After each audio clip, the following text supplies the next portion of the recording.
All right. How does the kernel is gonna affect the EFS storage usage? So Amazon actually recommends that you need to go and download something called EFS utilities.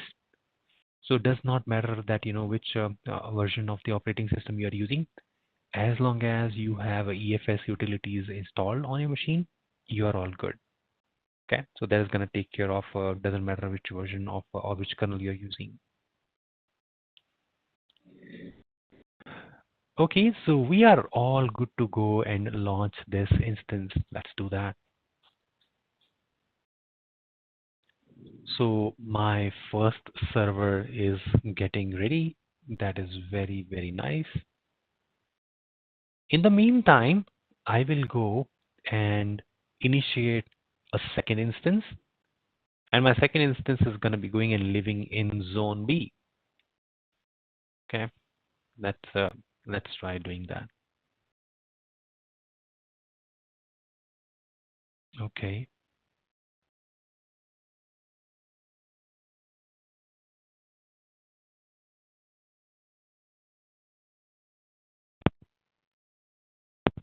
So I'm again going to be going and saying I want to launch an instance, and we are going to be going and using a uh, new interface. Again, we will call that as a Linux server 2. Linux is fine. Instance type T2 micro is fine. Key pair, my key is okay. Network setting, let's edit them. We will go and choose, say, zone is B this time, a different zone. And security group is going to be the existing one, which is Linux CFS firewall. Looks great. And edit the storage, add the storage, same location. That's it. And create your second machine by unchecking that security group stuff. That's all. Okay. So as you're familiar with these steps, we have done the second server real quick. And we are going to come down here. And both the servers are getting ready. Let me give it a minute here for the servers to boot and be ready here. Okay, so do you have these two servers getting ready for you? Are you all set for this? Very nice.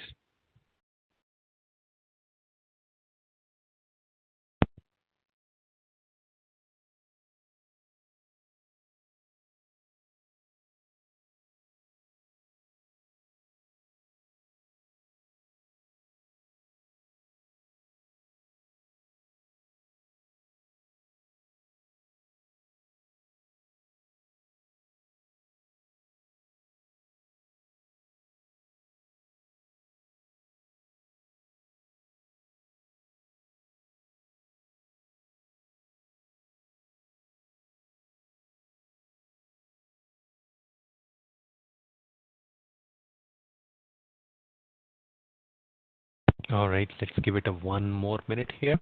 Okay, let's wait for one more minute. Looks like my first server is ready, but I would like to give 1 minute so everyone is going to be on the same page. Okay.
All right.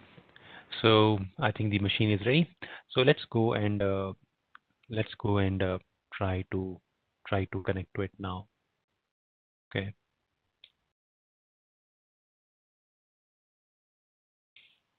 and I'm gonna say I want to connect to it. Okay,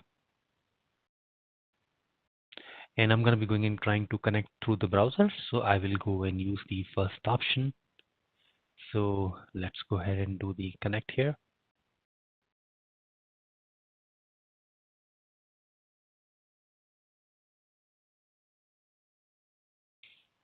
And I'm connected here.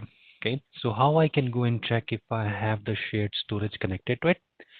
I'm actually going to be going and elevating my permissions. Right now, I have logged in as a normal user. I can go and elevate my permissions and become a super user. I can go and say sudo su means switch to a super user. Now I do have admin rights. I can go and run, some of the admin commands.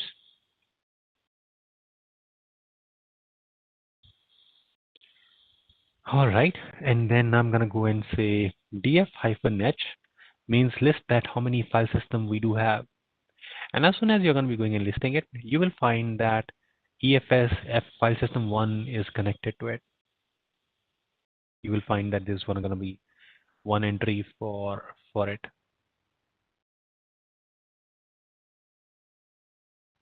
Okay, that means this particular file system is connected and ready to use. All right. So we are gonna be going to check the directory. I'm gonna give a command called cd change directory mnt EFS and file system 1. I will go and enter that path, enter that directory, and then I'm gonna say I want to have a long listing here, ls space -l, and right now it shows that we do not have any of the file here in this location. Okay, this is where I'm checking the what files I do have here in the shared location, and it is showing that I do not have any file over there. Okay, it's a blank file system right now. All right, let's go ahead and try to create some file. I'm gonna go and say touch. So touch is a command which will help you create a new blank file here. I will call this one as file1, and I'm creating that from server1. And let's create the file. As soon as you create the file, it is gonna be going and start showing that now we do have some files available here. Okay, this file is gonna start listing here.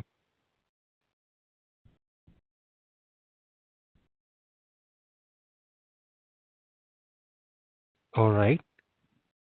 I'm going to be going and doing the same stuff on the second machine as well. Let me connect to the second machine, and then I'm going to be going and logging on to the same path where the EFS is connected, and then we'll go and check it out that what stuff we do have, what files we do have available over there. Okay, that's what we are going to be going and trying to see. So I'm gonna go over to the instance list. And this time I'm gonna be going and trying to select the second server. Okay, second server is also ready for me. I'm gonna go and click in here, say connect to it.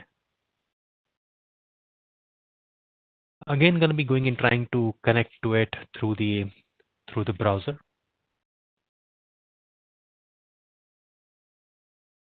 Okay, and let's go and hit the connect button.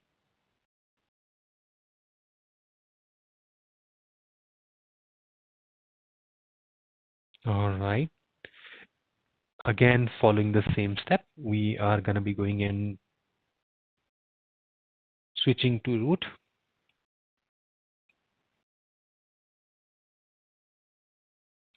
And then we are going to check if it is connected or not.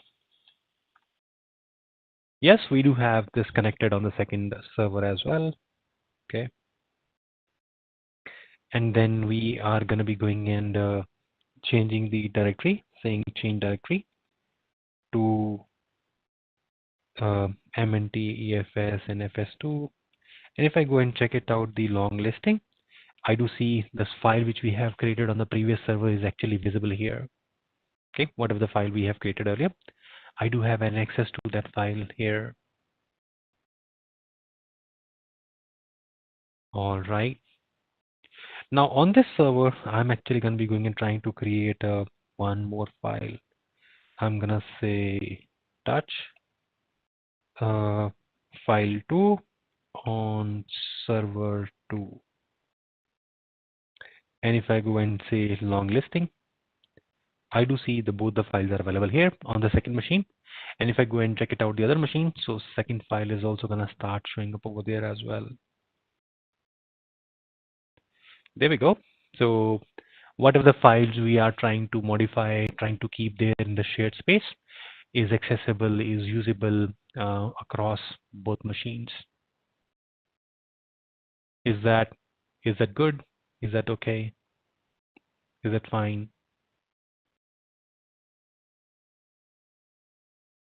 Does this make sense? That's how you're going to be able to access the shared storage across.